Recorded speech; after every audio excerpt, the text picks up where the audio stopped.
Hello student, 2025 के लिए काफी सारे बच्चों की तैयारी शुरू हो चुकी है एमबीए पीजीडीएम कॉलेजेस के एडमिशन के लिए। और इसमें से कई सारे बच्चे हैं जो अभी भी कंफ्यूज हैं अपनी तैयारी को लेके, अभी भी कंफ्यूज हैं और चाहते हैं जानना कैसे पा सकते हैं वो अपना पसंदीदा कॉलेज, और क्या वो ऐसा कर सकते हैं जिससे उनका टारगेटेड कॉलेज वो क्रैक कर पाए और अपने लिए सीट सिक्योर कर पाए अपने पसंदीदा कॉलेज में। तो आज की वीडियो में हम बात करने जा रहे हैं 5 स्टेप्स के ऊपर, 5 स्टेप्स के ऊपर जिन्हें अगर आप फॉलो करते हैं तो आपके लिए अपना पसंदीदा कॉलेज चुनना आसान बन जाएगा। बिना देरी के शुरू करते हैं आज की वीडियो और आपको बताते हैं कौन से हैं वो 5 स्टेप जो आपको फॉलो करने हैं इस साल। आज की वीडियो में हम बात करने जा रहे हैं 5 स्टेप्स के ऊपर जो अगर आप फॉलो करते हैं तो आप अपने लिए एक सटीक कॉलेज का चुनाव कर पाएंगे, आप अपने लिए एक बेहतरीन कॉलेज का विकल्प चुन पाएंगे और उसके बाद शायद से आपको आगे जाके कोई भी टेंशन ना हो अपने करियर को लेके, क्योंकि आप बेहतरीन प्लेसमेंट भी ले पाएंगे।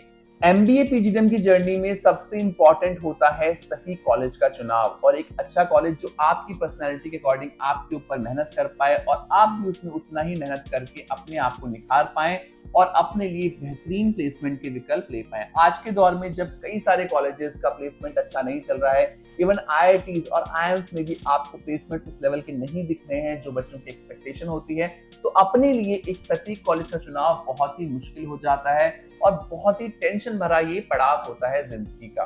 तो ऐसे में कुछ स्टेप्स हम आपको बता रहे हैं जिन्हें अगर आप फॉलो करते हैं तो आपके लिए एक अच्छा कॉलेज आप इजीली चुन पाएंगे। तो जो पहला स्टेप होने वाला है इस जर्नी में वो होने वाला है analysing your profile and accordingly choosing college, यानी कि अपनी प्रोफाइल को खुद समझना। आप अपने बारे में सबसे ज्यादा जानते हैं, किसी दूसरे व्यक्ति को आपके बारे में नहीं पता है।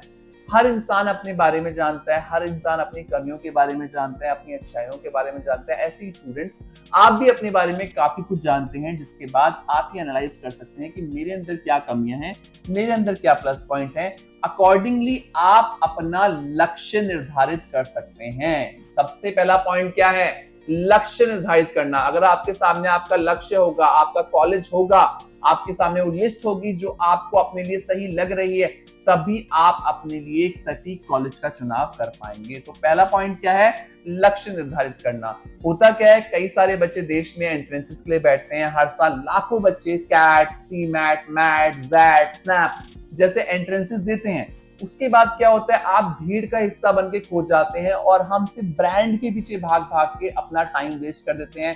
एंड में कई सारे बच्चे बैठे रह जाते हैं विदाउट एडमिशन, जिसके चलते वो तो गलत जगह जाते हैं या फिर वो एडमिशन ही नहीं लेते हैं, जिसके चलते उनका गैप ईयर आ जाता है और उनकी प्रोफाइल और भी वीक हो जाती है। ऐसे में आप सब बच्चों को ये जानना जरूरी है। अगर आप अपनी प्रोफाइल को समझ जाते हैं, हर बच्चा अच्छा होता है, हर बच्चे के पास अच्छे और बुरे दोनों पॉइंट्स होते हैं। लेट्स सपोज मैं एक एवरेज बच्चा हूं, मेरा 50% का स्कोर रहा है 10th 12th ब्रश में, तो मुझे पता है यार मेरी प्रोफाइल कैसी है, और अपनी प्रोफाइल को समझते हुए हमें अपने लिए एक सटीक कॉलेज का चुनाव करना है। माइट भी कोई आईआईएम हमारे लिए ना बनाओ, क्योंकि आईआईएम में मैक्सिमम बच्चा जो होगा 90% वाला होगा, थ्रू आउट ऐसा बच्चा होगा जो टॉपर होगा। और अगर हम वहां पे किसी तरीके से एडमिशन ले भी लेते हैं तो किसी बड़ी कंपनी में हमारा चुनाव नहीं हो पाएगा और हम शायद से बिना प्लेसमेंट के बैठे रह जाएं। तो ऐसे में आपको अपनी पर्सनालिटी का, अपनी प्रोफाइल का समझना बहुत जरूरी है। अगर आप अपनी प्रोफाइल को समझते हुए, अपने आप को समझते हुए कॉलेज का चुनाव करेंगे और अपने लिए टॉप 10 की कैटेगरी बनाएंगे, जो जो कॉलेज आप टारगेट कर सकते हैं, 10 कॉलेज का चुनाव करेंगे, तो साल में के एंड तक आप उन कॉलेज में एडमिशन लेने में सफल रह सकते हैं। तो पहला पॉइंट है आत्मचिंतन करना, खुद को समझना और अपने आप को समझते हुए, अपने प्लस पॉइंट को देखते हुए, अपनी स्पेशलाइजेशंस को देखते हुए कॉलेज का चुनाव करना। तो अगर आप ये पहला स्टेप अच्छे से कर लेते हैं, ब्रेनस्टॉर्मिंग करना, अकेले बैठ के आपको खुद ही समझना है कि मेरे लिए क्या बेहतर है, तभी आप एक अच्छे कॉलेज का विकल्प अपने लिए चुन सकते हैं। तो पहला स्टेप होगा अपनी प्रोफाइल को समझते हुए अपने टारगेट को चुनना, टारगेट को नजर में लाना। अगर टारगेट आपको समझ में आ गया तो आप उसे शूट भी इजीली कर पाएंगे। दूसरा पॉइंट है कि जब टारगेट समझ में आ जाए तो आपको यह भी समझ में आ जाएगा कि कौन सा एंट्रेंस आपको टारगेट करना है। कैट करना है, सीमेट करना है, मैट करना है, स्नैप करना है, एनमेट करना है, वो आपके टारगेट पे डिपेंड करता है कि कौन से कॉलेज को आपने टारगेट में डाला है। उस कॉलेज तक पहुंचने के लिए कौन सा एंट्रेंस आपको देना पड़ेगा, वो आपको क्लियर होना चाहिए।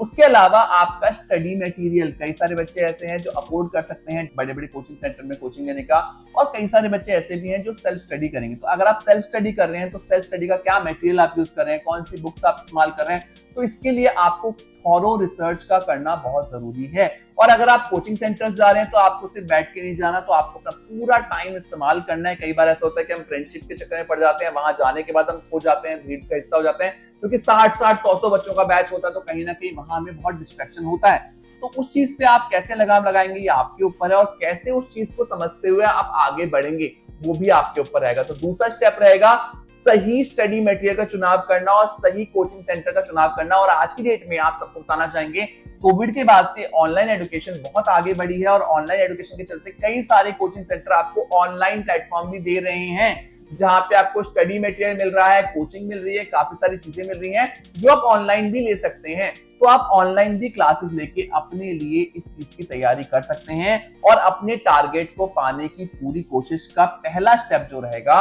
वो रहेगा तैयारी। एक अच्छा अभ्यास, एक अच्छी तैयारी, जितनी अच्छी तैयारी आपकी होगी उतना आपके लिए इजी होगा अपने टारगेट को पाना। तो ये रहेगा हमारा सेकंड स्टेप। तीसरा सबसे महत्वपूर्ण पॉइंट है अपना बजट बनाना।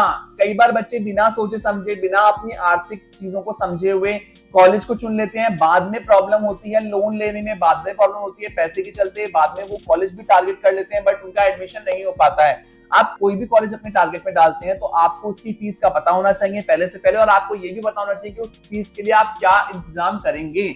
अगर आपकी फैमिली सक्षम है फिर तो आपके लिए कोई दिक्कत नहीं, बट अगर आपकी नहीं है तो आप लोन का प्लान कर रहे हैं तो लोन का भी आपको पता होना चाहिए कि क्या क्या डॉक्यूमेंट, क्या क्या दस्तावेज लगने वाले हैं, ताकि आप अकॉर्डिंगली आगे चीजों को प्लान कर पाए। कई बार ऐसा होता है हमें कॉलेज मिल जाता है बट एंड में जाके लोन के चलते हम पढ़ाई नहीं कर पाते हैं, तो हमारा टारगेट ही गलत चूज हो पाता है। तो ऐसे भी कई सारे कॉलेजेस हैं जहां पे आपको इजीली लोन मिल जाता है, उनकी बैंड वैल्यू काफी अच्छी है, तो वो भी आपके टारगेट लिस्ट में हो सकते हैं। बट कई बार हम ऐसे कॉलेज का चुनाव करते हैं जहां पे हमें लोन लेने में काफी दिक्कत आती है, और 50% से ऊपर बच्चे लोन के थ्रू एजुकेशन करते हैं, जिसके चलते उन्हें आगे जाके प्रॉब्लम आ सकती है। तो अच्छा बजट चुनते हो जिसमें आपको कोई बर्डन ना हो, कैसा ना हो कि भैया मेरा बजट 5 लाख का था और मैं बजट कॉलेज दे रहा हूँ 12 लाख का, बाद में मैं इसी टेंशन में रह गया कि इतना बड़ा लोन मेरे ऊपर चल रहा है, मेरी फैमिली सक्षम नहीं है इस लोन को रिपे करने में, तो मेरा परफॉर्मेंस के ऊपर उसका असर आ गया। तो आपकी परफॉर्मेंस पे इसका असर नहीं आना चाहिए, उसके लिए आपका बजट का सटीक होना, जिसको आप फ्रीली अच्छे माइंड के साथ पढ़ पाए, आपकी फैमिली ले पाए, उतना ही बजट आपको आगे लेके इस पढ़ाई की तरफ बढ़ना है, तभी आप एक सटीक कॉलेज का चुनाव कर पाएंगे। चौथा सबसे इंपॉर्टेंट पॉइंट है, हमें सिर्फ रट्टाफिकेशन नहीं करना, हमें अपनी ओवरऑल पर्सनैलिटी पे भी काम करना है। जब हम मैनेजमेंट की बात करते हैं, मैनेजमेंट में सबसे इंपॉर्टेंट रोल होता है आपकी पर्सनैलिटी का। अगर आपकी पर्सनैलिटी उस लेवल पे नहीं होगी तो आपको जॉब लेने में बहुत दिक्कत आएगी।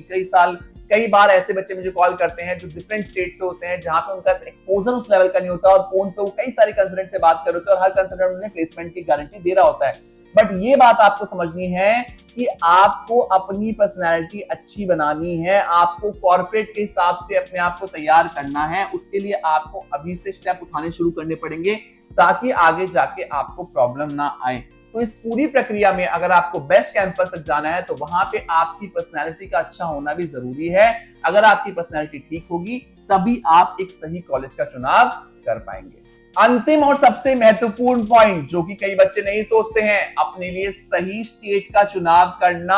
अगर आप ऐसे स्टेट से हैं जहां पे बड़े कॉलेजेस नहीं हैं और आप अपने स्टेट से पलायन करके दूसरे स्टेट में जा रहे हैं अपनी हायर एजुकेशन के लिए, एमबीए के लिए, पीजीडीएम के लिए, तो सही राज्य का चुनाव करना बहुत ही इंपॉर्टेंट है। कई बार ऐसा होता है कि हम एक ऐसा स्टेट चुन लेते हैं जहां का हमें चीजें ही समझ में नहीं आ रही, कल्चर समझ में नहीं आ रहा, प्रॉब्लम आ रही है, वेदर समझ में नहीं आ रहा, जिसके चलते बच्चे ड्रॉप लेते हैं। कई सारे बच्चे रिफंड के लिए फाइल करते हैं, और मेरे पास ऐसे कई सारे बच्चों का फोन आता है जो कहते हैं कि मुझे जाने के बाद एनवायरनमेंट समझ में नहीं आ रहा, मुझे यहाँ पे अच्छा नहीं लग रहा, जिसके चलते वो बाद में रिफंड का अप्लाई करते हैं और सारी प्रक्रिया मिट्टी में मिल जाती है। जितनी मेहनत की वो सब पीछे हट जाती है, क्योंकि उन्होंने जिस स्टेट का चुनाव किया था, जिस जगह का चुनाव किया था, वहां पे उनका मन नहीं लग रहा है।